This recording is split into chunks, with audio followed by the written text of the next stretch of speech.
JTV. ముందుగా headlines చూద్దాం. రేవంత్ సర్కార్ రైతు వ్యతిరేక విధానాలు అవలంబిస్తోందని హరీష్ రావు విమర్శ. రైతు బంధును ఒకే పంటకు కుదించే కుట్ర చేస్తున్నారని మండిపాటు. సోయా, మక్క రైతుల ఖాతాల్లో 48 రోజులైనా డబ్బులు జమ కాలేదని ఆరోపణ.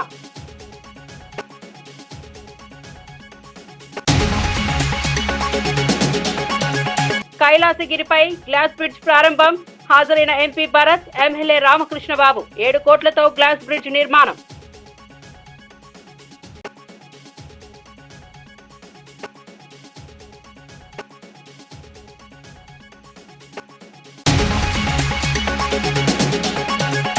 పేదల సేవలో ప్రజావేదిక కార్యక్రమంలో పాల్గొన్న ముఖ్యమంత్రి. సూపర్ 6 ను కొంతమంది ఎగతాళి చేస్తే తాము సూపర్ హిట్ చేశామని వ్యాఖ్య. తెలంగాణ సహా పొరుగు రాష్ట్రాల్లో అమలు చేయని సంక్షేమ పథకాలు అమలు చేస్తున్నామన్న చంద్రబాబు.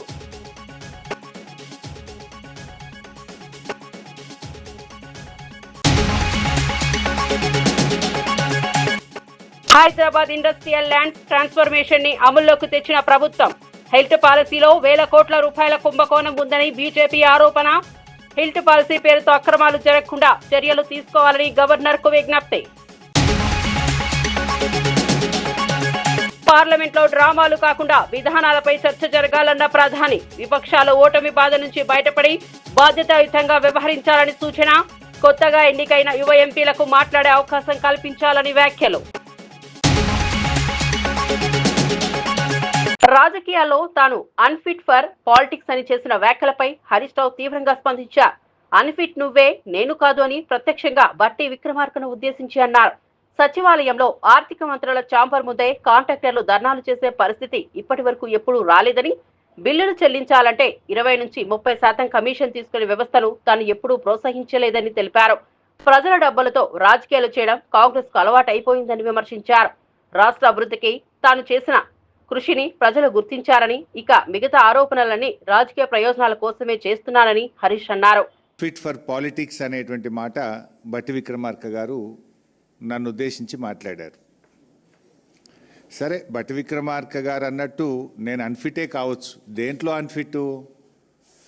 నీలాగా ఫైనాన్స్ డిపార్ట్మెంట్లో ఆర్థిక మంత్రిగా పనిచేసినప్పుడు 20%, 30% కమిషన్లు తీసుకోవడం నాకు రాలేదు. దాంట్లో నేను అన్ఫిటే.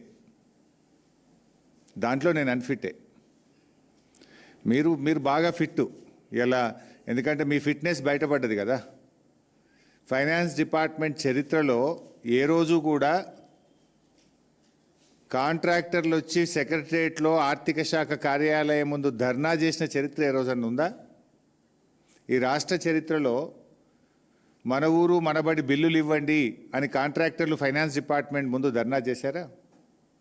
చిన్న కాంట్రాక్టర్లు ఎప్పుడైనా ఫైనాన్స్ డిపార్ట్మెంట్ ముందు గత చరిత్రలో ఏనాడైనా ధర్నా చేశారా? సర్పంచులు, మాజీ సర్పంచులు, మాజీ ఎంపీటీసీలు 10 సార్లు ధర్నాలు చేసి అరెస్ట్లైన చరిత్ర ఈ రాష్ట్రంలో ఎప్పుడైనా ఉందా? నోరు బారేసుకోవడం చాలా సులువు బట్టి గారు. Give respect and take respect. రాజకీయాల్లో ఫ్రస్ట్రేషన్లో నోరు జారితే మొదటికే మోసం వస్తుంది. సమాధానం ఉంటే చెప్పండి, లేదా మౌనంగా ఉండండి. నోరెందుకు బారేసుకుంటున్నారు? ఎవరు అన్ఫిట్? రాజధాని అమరావతి పనులు వేగవంతంగా కొనసాగుతున్నాయని, 2025 నాటికి ఫస్ట్ ఫేజ్ పూర్తి చేస్తామని సీఎం చంద్రబాబు నాయుడు ప్రకటించారు. భారతదేశంలోని అత్యంత అందమైన ఆధునిక నగరంగా అమరావతిని తీర్చిదిద్దడానికి కూటమి ప్రభుత్వం కట్టుబడి ఉందన్నారు. రాబోయే 15 సంవత్సరాలు కూడా కూటమి అధికారంలో ఉండాలని తాను కోరుకుంటున్నానని వెల్లడించారు. రాజధాని ప్రాంతంలో రహదారులు, భవనాలు, డ్రైనేజీ, నీటి వసతులు, కార్యాలయాల నిర్మాణం అన్ని పూర్తి స్థాయిలో ముందుకు సాగుతున్నాయని చెప్పారు. అభివృద్ధి ప్రధాన ఎజెండాగా ప్రభుత్వం పనిచేస్తుందని స్పష్టం చేశారు. ఫేజ్ 1 పనులు పూర్తవుతాయి. ప్రపంచంలోనే ఒక సుందరమైన నగరంగా అమరావతిని తీర్చిదిద్దే బాధ్యత మేము తీసుకుంటాం. విశాఖపట్నం వస్తుంది, అమరావతి వస్తుంది, తిరుపతి కూడా డెవలప్ చేస్తాం. అక్కడ వెంకటేశ్వర స్వామి ఉన్నాడు. వెంకటేశ్వర స్వామి పేరు చెప్తే ప్రపంచంలో ఉండే హిందూస్ అంతా తిరుపతికి వచ్చే పరిస్థితికి వస్తారు. దాన్ని కూడా డెవలప్ చేస్తాం. కానీ మీరు పదే పదే మా మిత్రుడు పవన్ కళ్యాణ్ గారు చెప్తా ఉంటారు, రాబోయే 15 సంవత్సరాలు ఎన్డీఏ ప్రభుత్వం ఈ రాష్ట్రంలో ఉండాలనేది ఒక ఆకాంక్ష. దేశంలో అత్యధికంగా పింఛన్లు అందజేస్తున్న రాష్ట్రం ఆంధ్రప్రదేశ్ అని హోంమంత్రి అనితా వంగల్పూడి పేర్కొన్నారు. ఉదయం మొదలుకొని ఇంటింటికి వెళ్లి పింఛన్లు అందజేయడం ద్వారా ప్రజలకు ఇబ్బందులు లేకుండా సేవలు అందిస్తున్నామని చెప్పారు. ఒక్క డిసెంబర్ నెలలోనే 63,25,999 మంది లబ్ధిదారులకు పింఛన్లు చేరాయని వివరించారు. వృద్ధులు, వికలాంగులు, ఒంటరి మహిళలు, కూలీలు వంటి వర్గాలకు ప్రభుత్వ మద్దతు ధర ఎంతో అవసరమని, అది సమయానికి అందించడం ప్రభుత్వ బాధ్యత అని తెలిపారు. పూర్తిస్థాయి పారదర్శకతతో పింఛన్ సర్వీసులు అందిస్తున్నామని, జిల్లాల వారీగా మానిటరింగ్ మరింత బలోపేతం చేస్తున్నట్లు మంత్రి తెలిపారు. భారతదేశం మొత్తం మీద చూసుకుంటే పెన్షన్లు కూడా అతి ఎక్కువగా పెన్షన్లు ఇచ్చేది కూడా ఆంధ్రప్రదేశ్లో ఉన్న సంగతి కూడా మనందరికీ కూడా తెలుసు. ప్రత్యేకంగా ఈరోజు మనం పెన్షన్ సంగతి చూసుకుంటే ఒక్క డిసెంబర్ నెలలోనే 63,25,999 మందికి ఈరోజు పెన్షన్లు ఇవ్వడం జరుగుతుంది. దాని పెన్షన్ రూపంలో సుమారు ఈ ఒక్కరోజు 2,739 కోట్ల రూపాయలు పెన్షన్ రూపంలో ఈరోజు పేదవాళ్ళకి ఇవ్వడం జరుగుతుంది. ఇందులోని మనకంటే 13% మన రాష్ట్ర జనాభాలో 13% ఈరోజు పెన్షన్ రూపంలో మనం అందరికీ కూడా ఇచ్చే పరిస్థితి ఉంటే, అందులో 53% ఓన్లీ మహిళలే ఇంచుమించుగా మనకి ఎక్కువ మంది పెన్షన్లు తీసుకునే పరిస్థితి కూడా కనిపిస్తూ ఉంది. ఖమ్మం జిల్లాలో వరదలకు ప్రధాన కారణంగా నిలిచిన మున్నేరు నదిపై రీటర్నింగ్ వాల్ పనులు త్వరితగతిన పూర్తి చేయాలని మంత్రి తుమ్మల నాగేశ్వరరావు అధికారులను ఆదేశించారు. వర్షాకాలంలో నది ఒడ్డున గ్రామాలు వరద ముప్పును ఎదుర్కొంటున్నాయని, ప్రజల ప్రాణాలు, ఆస్తులు రక్షించడానికి తక్షణ చర్యలు తప్పనిసరి అని మంత్రి పేర్కొన్నారు. ఇప్పటికీ నష్టం జరిగిన ప్రాంతాలను అధికారులు సందర్శించి నివేదికలు సమర్పించాలన్నారు. పనుల్లో నిర్లక్ష్యం జరిగితే కఠిన చర్యలు తీసుకుంటామని హెచ్చరించారు. రాబోయే సీజన్లో ఎలాంటి ప్రమాదాలు తలెత్తకుండా ముందస్తు చర్యలు తీసుకోవాలని అన్ని శాఖలకు సూచించారు.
హెల్త్ పాలసీ పేరుతో భారీ స్థాయిలో అక్రమాలు జరుగుతున్నాయని బీజేపీ తీవ్ర ఆరోపణలు చేసింది.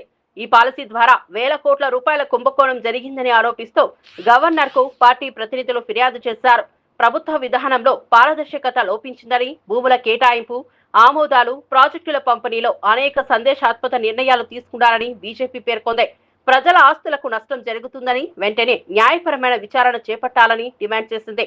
హిల్ట్ పాలసీపై ప్రభుత్వం స్పష్టమైన వివరణ ఇవ్వాలని, లేదంటే పెద్ద ఎత్తున ఉద్యమాలు చేపడతామని హెచ్చరించింది.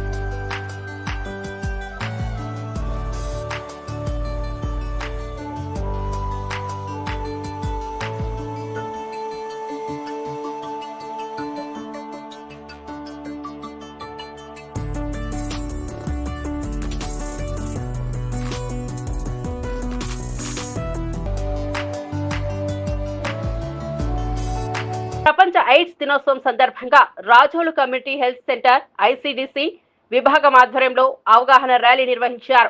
టీడీపీ ఇన్ఛార్జ్ గొళ్లపల్లి అమూల్య జెండా ఊపి ర్యాలీని ప్రారంభించగా హెల్త్ సూపరింటెండెంట్ ఎన్ డయానా, కౌన్సిలర్ ప్రతాప్, ప్రజాప్రతినిధులు కలిసి ప్రజలకు అవగాహన కల్పించారు. ర్యాలీ హెల్త్ సెంటర్ నుండి గాంధీ బొమ్మ కూడలి మీదుగా ప్రభుత్వ డిగ్రీ కాలేజ్ వరకు సాగింది. ఎయిడ్స్ పై అపోహలను తొలగించడం, నిరోధక చర్యలపై ప్రజలకు స్పష్టమైన సందేశం చేరవేయడమే లక్ష్యమని నిర్వాహకులు తెలిపారు. ప్రతి సంవత్సరం డిసెంబర్ 1న నిర్వహించే ఈ కార్యక్రమం సమాజ ఆరోగ్యానికి ఎంతో ముఖ్యమని వైద్యులు చెప్పారు. ఎటువంటి మనం చర్యలు తీసుకోవాలనేది ఒక గుర్తుగా మన ప్రజల్లోకి తీసుకెళ్ళడానికి ఈ డేని మనం జరుపుకోవడం జరుగుతుందండి. మనం 2 decades బ్యాక్ హెచ్ఐవి సిండ్రోమ్, ఎయిడ్స్గా చెప్పబడుకునే ఈ మాటల వల్ల జరిగిన కుటుంబాలకి జరిగిన అన్యాయాన్ని మనం ఒక్కసారి స్మరించుకుందాము. అలాగే భయభ్రాంతులు కాకుండా ఎలాగ సమాజంలో హెచ్ఐవికి బారిన పడిన వాళ్ళు కూడా మనం యాక్సెప్ట్ చేయాలి, ఆ సిచ్యువేషన్ యాక్సెప్ట్ చేయాలి. ఇది ఒకరి ద్వారా ఒకరికి, ఒక బ్రీతింగ్ ద్వారానో లేదంటే టచ్ ద్వారానో ఈ సిండ్రోమ్ అనేది అటాక్ అవ్వదు అని ఆల్మోస్ట్ జనాల్లో ఒక అవగాహన ఉంది. బట్ సోషల్ మూవింగ్లో కూడా వాళ్ళకి మనం కొంచెం కోఆపరేట్ చేయాలి. 90% of this HIV syndrome human deficiency, immune deficiency అనేది జరుగుతుంది. వాటి వల్ల వాళ్ళు రకరకాల లైక్ ఎక్కువ ఇన్ఫెక్షన్స్కి ప్రోన్ అయ్యే పాసిబిలిటీ ఉంటుంది. దీనికి యాక్చువల్ వ్యాక్సినేషన్ అనేది లేకపోయినప్పటికీ హెపటైటిస్ బి లేదు అంటే ఇన్ఫ్లుయెన్జా వ్యాక్సినేషన్స్ తీసుకోవటం వల్ల కొన్ని రోగ నిరోధక శక్తి అనేది మనం పెంచగలుగుతాం. ఇటువంటి అవగాహన మన డాక్టర్స్ 100% వాళ్ళు చేసిన, మనం కూడా సోషల్ రెస్పాన్సిబిలిటీగా తీసుకొని ఎవరైతే చాలా తక్కువ మంది పాపులేషన్ అయితే నాకు తెలిసి ఈ హెచ్ఐవి ద్వారా ఇప్పుడు ఉన్నారు. బట్ ఉన్న వాళ్ళు కూడా మనం యాక్సెప్ట్ చేసి రియాలిటీలో వాళ్ళకి కొంచెం కోఆపరేషన్ ఇచ్చి ఇది పూర్తిగా 100% ఎరాడికేట్ అయ్యేలాగా ప్రభుత్వం చర్యలు తీసుకుంటుంది. సోషల్ రెస్పాన్సిబిలిటీ కూడా మనం కూడా తీసుకొని దీన్ని యాక్సెప్ట్ చేసి ప్రజలకు మనం కొంచెం అవగాహన కలిగించి వాళ్ళకి తోడ్పాటుగా ఉండాలని నేను మనస్ఫూర్తిగా కోరుకుంటున్నాను. హ్యూమన్ ఇమ్యూనో డెఫిషియన్సీ సిండ్రోమ్ వల్ల రోగనిరోధక శక్తి బాగా తగ్గటం, దానివల్ల ఏదైనా వచ్చినప్పుడు హెల్త్ ఇష్యూస్ వచ్చినప్పుడు జనాలు వాళ్ళు రెస్పాండ్ అవ్వడం. జూబ్లీహిల్స్ లోని నివాసంలో సీఎం రేవంత్ రెడ్డి హెచ్యూడీసీఓ చైర్మన్ సంజయ్ కులశ్రేష్ఠతో సమావేశమై రాష్ట్రంలోని ప్రధాన మౌలిక వస్తువుల ప్రాజెక్టులకు అవసరమైన రుణాల మంజూరు అంశంపై చర్చించారు. ముఖ్యంగా మెట్రో విస్తరణ, రీజనల్ రింగ్ రోడ్, భవిష్యత్ సిటీ నుంచి అమరావతి, చెన్నై దిశగా ప్రతిపాదించిన గ్రీన్ఫీల్డ్ హైవే, అలాగే 4 దక్షిణ రాష్ట్రాలను కలుపుతూ బుల్లెట్ ట్రైన్ ప్రాజెక్టుకు ఆర్థిక సహాయం అవసరమని వివరించారు. 20 లక్షల ఇందిరమ్మ ఇళ్ల నిర్మాణానికి కూడా హెచ్యూడీసీఓ మద్దతు కోరారు. రాష్ట్ర ప్రగతికి కీలకమైన ఈ ప్రాజెక్టులను వేగవంతం చేసేందుకు అన్ని విధాలా సహకరిస్తామని సీఎం రేవంత్ తెలిపారు. గ్లోబల్ సమ్మిట్ కు సంజయ్ కులశ్రేష్ఠను ఆహ్వానించారు. అత్యధికంగా నిధులు తెచ్చుకున్న సందర్భంలో వేలాది మంది మా ఆడబిడ్డలు, యువకులు, యువ మిత్రులందరూ ఇక్కడికి విచ్చేసి నిండు మనసుతో ఆశీర్వదించడానికి విచ్చేసినందుకు మీకు అందరికీ మనస్ఫూర్తిగా ధన్యవాదాలు, కృతజ్ఞతలు తెలియజేస్తున్న మిత్రులారా. ఈనాడు 2 సంవత్సరాల విజయోత్సవ సభలు జరుపుకోవాలని మంత్రివర్గ సహచరులు నిర్ణయించినప్పుడు మొట్టమొదటి కార్యక్రమాన్ని మహబూబ్నగర్ జిల్లా మక్తల్ శాసనసభ నియోజకవర్గం నుంచి ప్రారంభించుకోవాలి. అత్యంత వెనుకబడిన పాలకుల నిర్లక్ష్యానికి లోనైన మక్తల్ శాసనసభ నియోజకవర్గాన్ని మిగతా శాసనసభ నియోజకవర్గాలతో సమానంగా అభివృద్ధి చేయాలన్న ఆలోచనతో మీ నాయకుడు మా సహచర మంత్రివర్గ సభ్యులు వాకిటి శ్రీహరి గారు అడగడంతో ఈ ప్రాంతానికి విచ్చేసి నిజమే కదా ఇన్నాళ్ళు కోన్ పూచేగా మక్తల్ అని మాట నానుడిని కాదని సబ్ కుచ్ పూచేగా సబ్ కుచ్ ఆయేగా మక్తల్ అని చెప్పి ఈనాడు మీ అందరి సమక్షంలో 2వ సంవత్సర విజయోత్సవ సభల్ని మక్తల్ నుంచి ప్రారంభించుకోవడం నాకు చాలా సంతోషాన్ని కలిగించింది. మిత్రులారా, ఉమ్మడి రాష్ట్రంలో సాధారణ రైతు కుటుంబం నుంచి ఉపరాష్ట్రపతి స్థాయికి ఎదిగిన సిపి రాధాకృష్ణన్ అపూర్వమైన ప్రయాణమని ప్రధానమంత్రి నరేంద్ర మోదీ ప్రశంసించారు. పార్టీ కార్యకర్తగా ఉన్నప్పటి నుంచే రాధాకృష్ణన్ను తెలుసునని గుర్తు చేసిన మోదీ కోయంబత్తూర్ బాంబు పేలుళ్ల నుంచి త్రుటిలో బయటపడ్డ ఆయన ధైర్యం, సహనం అందరికీ ఆదర్శమని అన్నారు. ఉపరాష్ట్రపతిగా, రాజ్యసభ చైర్మన్ గా బాధ్యతలు స్వీకరిస్తున్న రాధాకృష్ణన్ దేశ ప్రజాస్వామ్య వ్యవస్థకు మరింత బలం చేకూరుస్తారని ఉద్ఘాటించారు. ప్రజలకు చేరువైన నాయకత్వం, శాంత స్వభావం, సరళత ఆయనను ప్రత్యేక వ్యక్తిగా నిలబెట్టాయని ప్రధాని పేర్కొన్నారు. ये मैं आपको विश्वास दिलाता हूं।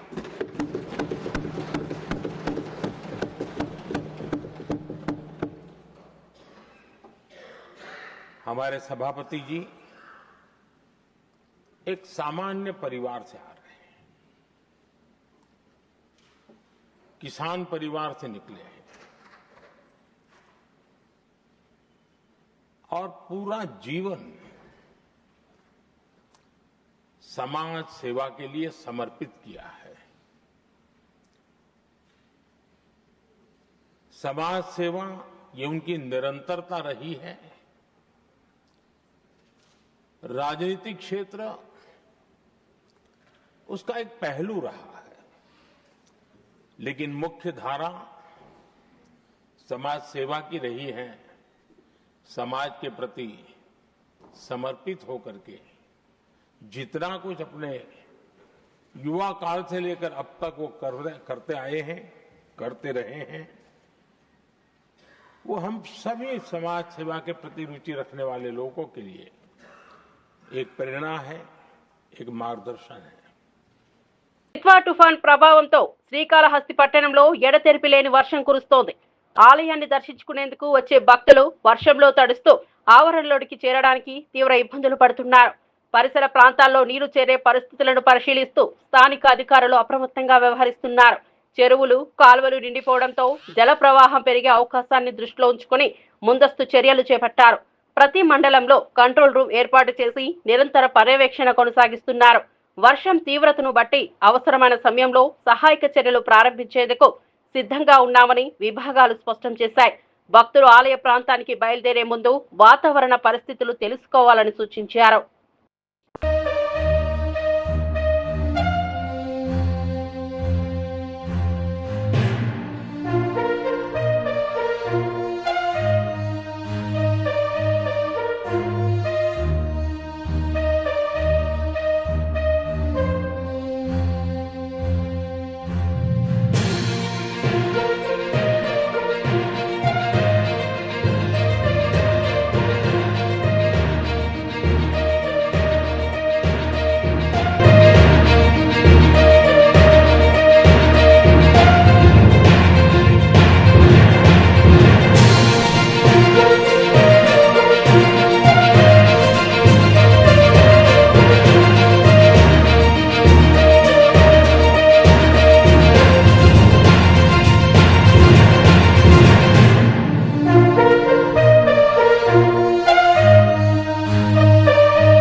శీతాకాల సమావేశాలను కేవలం 15 రోజులకు పరిమితం చేయడంపై తీవ్ర అభ్యంతరం వ్యక్తం చేసిన భువనగిరి ఎంపీ చామల కిరణ్ కుమార్ రెడ్డి దేశ భద్రత, ఢిల్లీ కాలుష్యం, ప్రజాస్వామ్య పరిరక్షణ, రాష్ట్రాల ఆర్థిక భద్రత వంటి అత్యంత కీలక అంశాలపై సమగ్ర చర్చ జరగాలని డిమాండ్ చేశారు. తెలంగాణకు రావాల్సిన నిధులు, ప్రకృతి విపత్తుల సహాయం వంటి అంశాలపై కేంద్రం వైఖరిని ప్రశ్నిస్తామని స్పష్టం చేశారు. విపక్ష ఎంపీలతో కలిసి పార్లమెంట్లో బలమైన పోరాటం చేస్తామని తెలిపారు. ప్రజల ప్రయోజనాలను కాపాడడం తమ ప్రాధాన్యత అని చామల పేర్కొన్నారు. డిసెంబర్ వింటర్ సెషన్లో ఏమాత్రము చర్చలు జరగొద్దనే విధంగానే పెట్టినట్టుగా కనపడుతుంది. ఎందుకంటే ఈరోజు భారతదేశంలో చాలా ఇష్యూస్ మీద చర్చించాల్సిన అవసరం ఉంది ఈ పార్లమెంట్లో. ఎందుకంటే సెక్యూరిటీ అనేది, ప్రజల కోసం సెక్యూరిటీ అనేది ఒక అంశం, మొదటి అంశం. ఎందుకంటే ప్రజలకు ఈరోజు ఎర్రకోట దగ్గరనే బాంబ్ బ్లాస్ట్ జరిగే పరిస్థితి వస్తే మరి హోమ్ అఫేర్స్ ఏం చేస్తున్నట్టు? మరి ఇది జరగాలి కదా చర్చ. దాంతోపాటు ఈరోజు డెమోక్రసీ మీద సెక్యూరిటీ అంటే ఏదైతే ఓటు హక్కును వినియోగించుకునే పరిస్థితి ఉన్నప్పుడు ఎస్ఐఆర్ పేరిట మీరు ఎంతో మంది ఓటు హక్కులను కాలరాసే ప్రయత్నం చేసి మీరు అధికారంలో పర్మనెంట్ గా ఉండాలన్న ఆలోచనతో ముందుకు పోయే విధంగా ఉంది. అంటే దాని గురించి కూడా ఈరోజు సెక్యూరిటీ ఆఫ్ డెమోక్రసీ అంటారు. మొదటిదేమో సెక్యూరిటీ ఆఫ్ పీపుల్, అంటే ఎక్కడ పడితే అక్కడ ఈ యొక్క టెర్రరిస్ట్ అటాక్స్ అవుతుంటే దాని మీద చర్చ జరగాల్సిన అవసరం ఉంది. పార్లమెంట్ అనే దగ్గరనే కదా చర్చ చేయాల్సింది. మరి మీరు 15 రోజులల్లా మొత్తం పార్లమెంట్ పెట్టి దాన్ని ఆపాలనే ప్రయత్నిస్తారు. మూడో అంశం కూడా చెప్తా, సెక్యూరిటీ ఆఫ్ హెల్త్. నిన్న సాయంత్రం నేను ఢిల్లీలో కాలు పెట్టేటప్పటికి 7 గంటలకు కాలు పెడితే అప్పుడు AQI లెవెల్ చెక్ చేస్తే 272 ఉంది. వారం రోజుల క్రితం 390 దాకా రీచ్ అయినట్టుగా చెక్ చేసిన నేను. అంటే ఎటు పోతున్నాం మనం? అంటే దీని మీద చర్చ జరగొద్దా? ఇట్లనే ఉంచుదామా ఈ ఢిల్లీ నగరాన్ని, ఇంకా వేరే నగరాలని భారతదేశంలో? వీటి గురించి చర్చ జరగాల్సిన అవసరం ఉంది. ఎందుకు, కారణాలు ఏంటి, ఈ కారణాలను ఎట్లా అధిగమించాలనే చర్చ జరగకుండానే మీరు 15 రోజులలో దీన్ని, ఈ పార్లమెంట్ సభల్ని మీరు తొందరగా పెట్టి మీకు ఏదో నచ్చిన విధంగా నడుపుకొని వదిలేసే విధంగా మీరు ముందుకు పోతున్నట్టుగా క్లియర్ గా కనపడుతుంది. ఇకపోతే సెక్యూరిటీ, ఎకనామిక్ సెక్యూరిటీ అంటే అసలు రాష్ట్రాలకు రావాల్సిన బడ్జెట్, ఇప్పుడు మా రాష్ట్రానికి, తెలంగాణ రాష్ట్రంలో ఉన్నటువంటి పరిస్థితులు, రాష్ట్రానికి రావాల్సిన ప్రాజెక్టుల మీద చర్చ జరగాల్సిన అవసరం ఉంది. సో సెక్యూరిటీ ఆఫ్ ఎకనామీ అనేది లేకుండా చేసారు. వాళ్ళ ఇష్టానుసారంగా, వాళ్ళకి ఇష్టానుసారంగా ఏ రాష్ట్రాలకు ఏమి ఇవ్వాలనో వాళ్ళు ఇచ్చుకుంటూ, ఈ 18వ లోక్సభలో వాళ్ళకు బీహార్కి అవసరమైతే బీహార్కి, చంద్రబాబు నాయుడు ఆంధ్రప్రదేశ్కి అవసరమైతే ఆంధ్రప్రదేశ్కి ప్రాజెక్టులు ఇవ్వాలన్న ఆలోచనతో ముందుకు పోతున్నారు. కేవలం 18th లోక్సభలో వాళ్లకు పట్టు కోల్పోకుండా ఉండాలి వారిని చెప్పి వాళ్ళకు ఉన్నటువంటి అలయన్స్ పార్టీలకు మద్దతుగా వాళ్ళు ఒక ఎకనామీని నడుపుతున్నారు తప్ప భారతదేశం మొత్తాన్ని ఒకే ఎకనామీ కింద నడుపుతలేరు. ఇక నాలుగోది పోతే ఈ రోజున్న పరిస్థితి నేచురల్ ఎకనామీ, అంటే నేచర్ ఎకనామీ. అంటే మీరు చూస్తున్నారు అటు హిమాచల్ ప్రదేశ్ లాంటి కాంగ్రెస్ పాలిత రాష్ట్రాలలో కంటిన్యూగా ఫ్లడ్స్, ల్యాండ్ స్లైడ్స్, హరికేన్స్, భారతదేశ వ్యాప్తంగా అస్సాంలో. మరి ఇవన్నీ కూడా ప్రజలకు ఈ రోజు ఫ్లడ్స్ ప్రతి దగ్గర, నిన్న తమిళనాడు, అంతకుముందు ఆంధ్రప్రదేశ్, ప్రతి దగ్గర, ఈవెన్ తెలంగాణలో కూడా ప్రతి దగ్గర ఆర్థికంగా నష్టపోయి రైతులు ఇప్పుడు ఫ్లడ్ రిలీఫ్ ఫండ్స్ కోసం అందరం అడుగుతున్నాం. విశాఖ నగరంలోని ప్రసిద్ధ పర్యాటక కేంద్రం కైలాసగిరిపై నిర్మించిన 7 కోట్ల విలువైన గ్లాస్ బ్రిడ్జ్ ని ఎంపీ శ్రీ భరత్, మేయర్ పీలా శ్రీనివాసరావుతో కలిసి ప్రారంభించారు. ఈ కార్యక్రమానికి MLA Velagapudi Ramakrishna Babu, VMRDA chairman Pranav Gopal కూడా హాజరయ్యారు. అద్భుతమైన సముద్ర దృశ్యాలను, నగర అందాలను ఎత్తైన స్థానం నుంచి గ్లాస్ బ్రిడ్జ్ పై నిలబడి వీక్షించడం పర్యాటకులకు ప్రత్యేక అనుభూతిని ఇస్తోందని స్థానికులు ఆనందం వ్యక్తం చేస్తున్నారు. విశాఖ పర్యాటక రంగాన్ని మరింత బలోపేతం చేసే ప్రాజెక్టుగా ఇది నిలుస్తుందని అధికారులు పేర్కొన్నారు.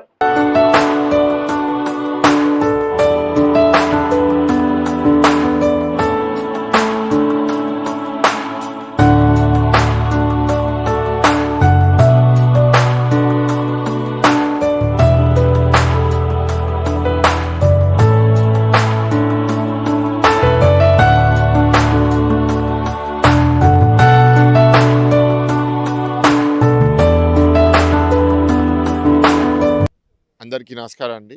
గత కొన్ని నెలలుగా ఎప్పుడు ప్రారంభిస్తారు అని అందరు ఎదురు చూసే ఈ గ్లాస్ బ్రిడ్జ్ని ఇవాళ December 1st ప్రారంభించడం మా గొప్ప అవకాశంగా ఇక్కడ మేము భావిస్తున్నాము.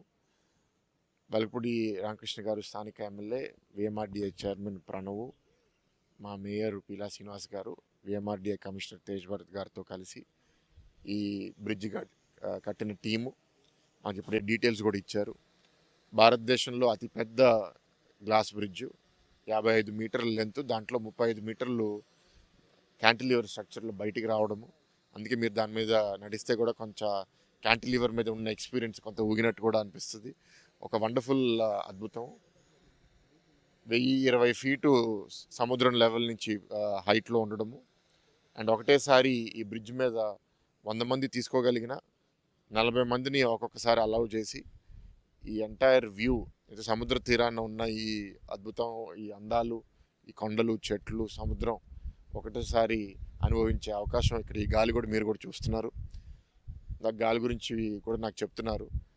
హుడూడ్ వచ్చినప్పుడు విండ్ స్పీడ్ 210-220 కిలోమీటర్లు ఉంటే ఈ బ్రిడ్జ్ డిజైన్ 250 km/h ఉన్నా సరే మనకి ఏ ప్రాబ్లం లేకుండా డిజైన్ చేసిన బ్రిడ్జ్. సో అందరూ యాత్రికులు దీన్ని నిర్భయంగా వచ్చి అనుభవించగలుగుతారు అండ్ వ్యూ కూడా ఎంజాయ్ చేయగలుగుతారు పొద్దున సాయంత్రం అన్ని పూటలు. సో విశాఖపట్నం వాసులే కాదు, ఉత్తరాంధ్ర, ఆంధ్ర అండ్ ఇతర రాష్ట్రాల నుంచి కూడా చాలామంది రాబోయే రోజుల్లో వచ్చి దీన్ని చూడబోతున్నారని మేము ఎదురు చూస్తున్నాము.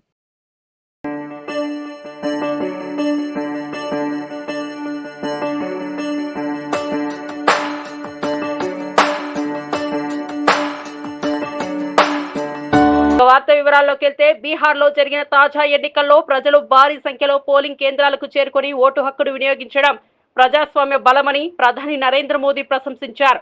ప్రత్యేకంగా మహిళల ఓటింగ్ శాతం గణనీయంగా పెరగడం దేశ ప్రజాస్వామ్య చరిత్రలో ఒక సానుకూల మార్పుగా పేర్కొన్నారు. వికసిత్ భారత్ లక్ష్యంతో ముందుకు సాగుతున్న దేశం పట్ల ప్రపంచం చూపుతున్న ఆసక్తి, భారత బుద్ధిని గమనిస్తున్న తీరు ప్రజల విశ్వాసం బలోపేతం చేస్తోందని మోదీ అన్నారు. ప్రజల చైతన్యం, ప్రజాస్వామ్య పట్ల నిబద్ధత ఎన్నికల్లో స్పష్టంగా ప్రతిఫలించిందని తెలిపారు. बहनों की जो भागीदारी बढ़ रही है, ये अपने आप में एक नई आशा, नया विश्वास पैदा करती है.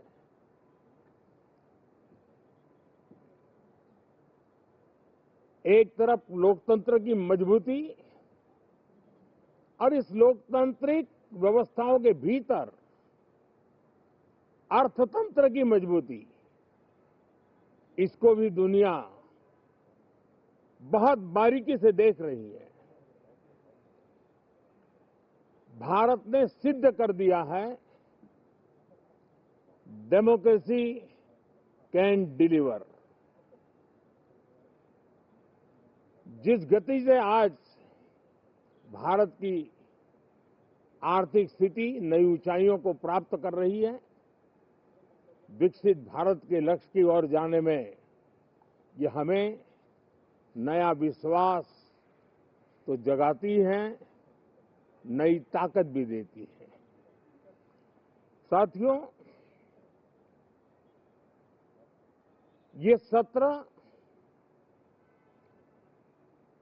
संसद देश के लिए क्या सोच रही है, संसद देश के लिए क्या करना चाहती है, संसद देश के लिए क्या करने वाली है, इन मुद्दों पर केंद्रित होनी चाहिए. विपक्ष भी अपना दायित्व निभाएं, चर्चा में ऐसे मुद्दे उठाएं, मजबूत मुद्दे उठाएं, पराजय के निराशा में से बाहर निकल करके आए. और दुर्भाग्य है कि एकाध दो दल तो ऐसे हैं कि वो पराजय भी नहीं पचा पाते. వార్తలు ముగించే ముందు ముఖ్యాంశాలు మరోసారి. రేవంత్ సర్కార్ రైతు వ్యతిరేక విధానాలు అవలంబిస్తోందని హరీష్ రావు విమర్శ. రైతు బంధును ఒకే పంటకు కుదించే కుట్ర చేస్తున్నారని మండిపాటు. సోయా, మక్క రైతుల ఖాతాల్లో 48 రోజులైనా డబ్బులు జమ కాలేదని ఆరోపణ.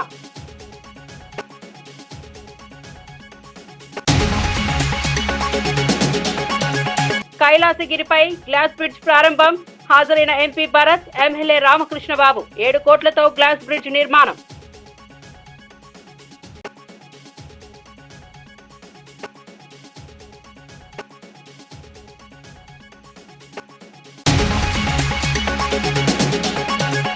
పేదల సేవలో ప్రజావేదిక కార్యక్రమంలో పాల్గొన్న ముఖ్యమంత్రి. సూపర్ 6 ను కొంతమంది ఎగతాళి చేస్తే తాము సూపర్ హిట్ చేశామని వ్యాఖ్య. తెలంగాణ సహా పొరుగు రాష్ట్రాల్లో అమలు చేయని సంక్షేమ పథకాలు అమలు చేస్తున్నామన్న చంద్రబాబు.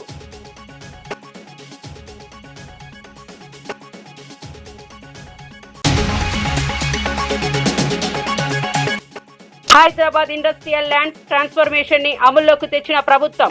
హెల్త్ పాలసీలో వేల కోట్ల రూపాయల కుంభకోణం ఉందని బీజేపీ ఆరోపణ. హెల్త్ పాలసీ పేరుతో అక్రమాలు జరగకుండా చర్యలు తీసుకోవాలని గవర్నర్ కు విజ్ఞప్తి. పార్లమెంట్ లో డ్రామాలు కాకుండా విధానాలపై చర్చ జరగాలన్న ప్రధాని. విపక్షాలు ఓటమి బాధ నుంచి బయటపడి బాధ్యతాయుతంగా వ్యవహరించాలని సూచన. కొత్తగా ఎన్నికైన యువ ఎంపీలకు మాట్లాడే అవకాశం కల్పించాలని వ్యాఖ్యలు. ఇవి నాటి వార్తా విశేషాలు. మరో బులెటిన్లో మళ్ళీ కలుద్దాం. నమస్కారం.